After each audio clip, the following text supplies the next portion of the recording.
મારું નામ વિષ્ણુ રૂપાલ તલોદ તાલુકાના રૂપાલ ગામનો વતની છું અને છેલ્લા આજે આઝાદી મારે 75 વર્ષ થયા ત્યાં સુધીમાં અમારી દલિતોની પરિસ્થિતિ ક્ષત્રિય જોડે એટલી બધી ભયંકર થઈ ગઈ છે કે અમારે અત્યારે હાલ ગામ છોડવાનો એમ કે છેલ્લી પરિસ્થિતિ આવી ગામ છોડી દે એવી બરાબર.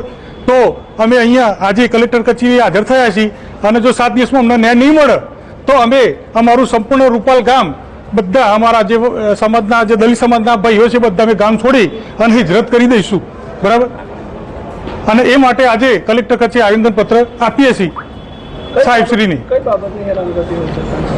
અમને મૂછો નહીં રાખવાની, સારા કપડાં નહીં પહેરવાના, ગાડી ચલાવો તો કે તમારે અમને સાઈડ આપી દેવાની બરોબર. વરઘોડા કાઢીએ તો વરઘોડાની અંદર સાધનો લાવી દે છે કે ભાઈ આ તમારે આપણે વરઘોડો ચાલુ હોય તો કે ભાઈ તમે સાઈડ આપી દો, તો અમારો વરઘોડો થોડો બંધ કરી દેવાનો. ગામમાં વરઘોડો નહીં લઈ જઈ શકતા અમે બરાબર. આવી બધી ઘણી બધી પરિસ્થિતિ ગામની અંદર અમને તાલાવ તો ગલ્લા બંધ કરી દે, કોઈ વસ્તુ આપતા નથી બરાબર.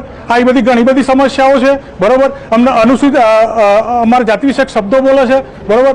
અને અમને ખરેખર હવે આ બાબતથી બહુ એટલો બધો કંટાળો આવી ગયો છે કે અમે હવે છેલ્લા અણી પરથી 6-7 એક્રોસિટી દાખલ કરી, અમને કોઈ ન્યાય નહીં મળે એટલે છેલ્લે કલેક્ટર સાહેબશ્રીને અમે આવેદન આપીએ છીએ કે હવે જો તમે 7 દિવસની અંદર ન્યાય નહીં આપો તો અમે આ ગામ છોડી અને હિજરત કરી દઈશું.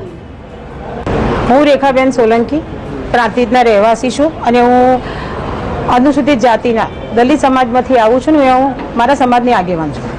હવે ઘણા સમયથી એમ કે દુનિયા ચાંદ સુધી પહોંચી પણ અમુક જ્ઞાતિમાં જે અસામાજિક તત્વો છે ને એ લોકોની માનસિકતા હજુ પણ મનુવાદીઓ જેવી છે કે એ લોકો માણસને માણસ ગણતા નથી.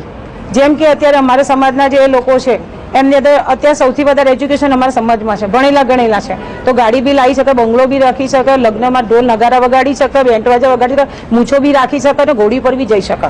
પણ ખબર નહીં આ લોકોને શું એમની જોડે એવું વ્યવહાર કરે છે કે જ્યારે પણ કોઈ સારો પ્રસંગ હોય સમાજની અંદર તો આ દૂષણ લોકો આવી અને અમને હેરાન પરેશાન કરે છે.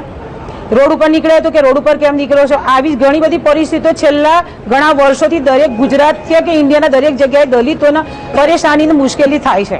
તો એના માટે અમે તંત્રને જાગૃત કરવા આવ્યા છીએ કે અમારી આવી પરિસ્થિતિ કેમ. અને રૂપાલ ગામે આવો પહેલા 7 વખત એક્રોસિટી થઈ છે.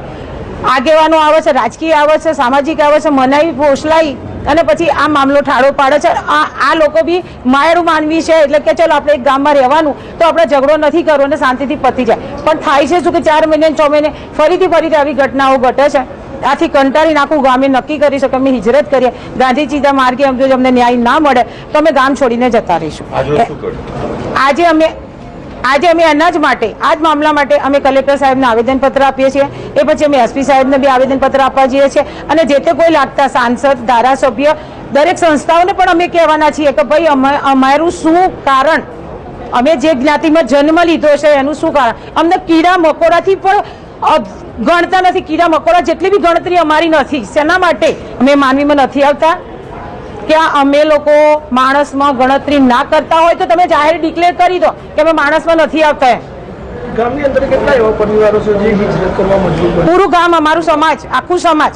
કેટલી સંખ્યા છે? અમારા લગભગ 30-35 ઘરો છે અને બીજા ઘરો ગણીને બીજા સમાજના લોકો કંટાળીને આ જ સમાજમાં એટલે અમારી અનેક ભિન્ન જ્ઞાતિઓ આવે છે. વાલ્મીકી છે, તુરી છે, તરગારા છે, વણકર છે, ચમાર છે. એમાં ઘણા લોકો તે પહેલેથી કંટાળીને જતા રહેલા છે કારણ કે રોજરોજના ઝઘડાથી અને પહોંચી નથી વળાતું કારણ કે એમની 500 જેટલી વસ્તી ઘરો અને આ લોકોને માત્ર 40 કે 50 ઘરો એટલે પહોંચી નથી વળતા. એટલે કંટાળીને અમે સરકારના હસ્તે આવ્યા છીએ કે તંત્ર અમારી સામું જુએ.